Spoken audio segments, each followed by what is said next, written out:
شروع اللہ کے نام سے جو بڑا مہربان نہایت رحم والا ہے۔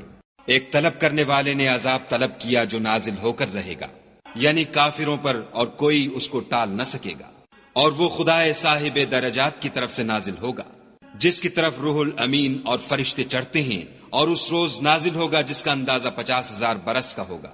تو تم کافروں کی باتوں کو حوصلے کے ساتھ برداشت کرتے رہو، وہ ان لوگوں کی نگاہ میں دور ہے اور ہماری نظر میں قریب۔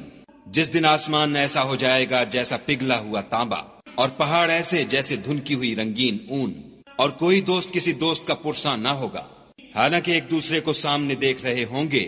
اس روز گناہگار خواہش کرے گا کہ کسی طرح اس دن کے عذاب کے بدلے میں سب کچھ دے دے، یعنی اپنے بیٹے اور اپنی بیوی اور اپنے بھائی اور اپنا خاندان جس میں وہ رہتا تھا، اور جتنے آدمی زمین پر ہیں، غرض سب کچھ دے دے اور اپنے تئیں عذاب سے چھڑا لے۔ لیکن ایسا ہرگز نہیں ہوگا، وہ بھڑکتی ہوئی آگ ہے، حال ادھیڑ ڈالنے والی۔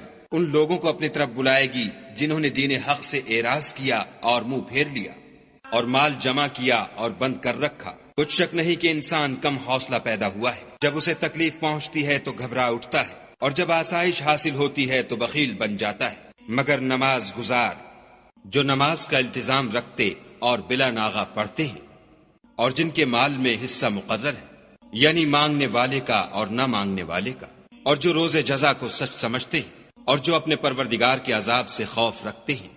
بے شک ان کے پروردگار کا عذاب ہے ہی ایسا کہ اس سے بے خوف نہ ہوا جائے، اور جو اپنی شرمگاہوں کی حفاظت کرتے ہیں، مگر اپنی بیویوں یا لونڈیوں سے کہ ان کے پاس جانے پر انہیں کچھ ملامت نہیں، اور جو لوگ ان کے سوا اور کے خاصگار ہوں وہ حد سے نکل جانے والے ہیں، اور جو اپنی امانتوں اور اقراروں کا پاس کرتے ہیں، اور جو اپنی شہادتوں پر قائم رہتے ہیں، اور جو اپنی نماز کی خبر رکھتے ہیں، یہی لوگ باغ بہشت میں عزت و اکرام سے ہوں گے۔ تو ان کافروں کو کیا ہوا ہے کہ تمہاری طرف دوڑے چلے آتے ہیں، اور دائیں بائیں سے گروہ گروہ ہو کر جمع ہوتے جاتے ہیں؟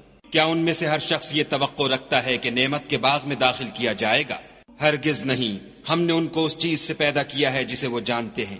ہمیں مشرقوں اور مغربوں کے مالک کی قسم کہ ہم طاقت رکھتے ہیں، یعنی اس بات پر قادر ہیں کہ ان سے بہتر لوگ بدل لائیں، اور ہم عاجز نہیں ہیں۔ تو اے پیغمبر صلی اللہ علیہ وآلہ وسلم، ان کو باطل میں پڑے رہنے اور کھیل لینے دو، یہاں تک کہ جس دن کا ان سے وعدہ کیا جاتا ہے وہ ان کے سامنے موجود ہو۔ اس دن یہ قبروں سے نکل کر اس طرح دوڑیں گے جیسے شکاری شکار کے جال کی طرف دوڑتے ہیں۔ ان کی آنکھیں جھک رہی ہوں گی اور ذلت ان پر چھا رہی ہوگی۔ یہی وہ دن ہے جس کا ان سے وعدہ کیا جاتا تھا۔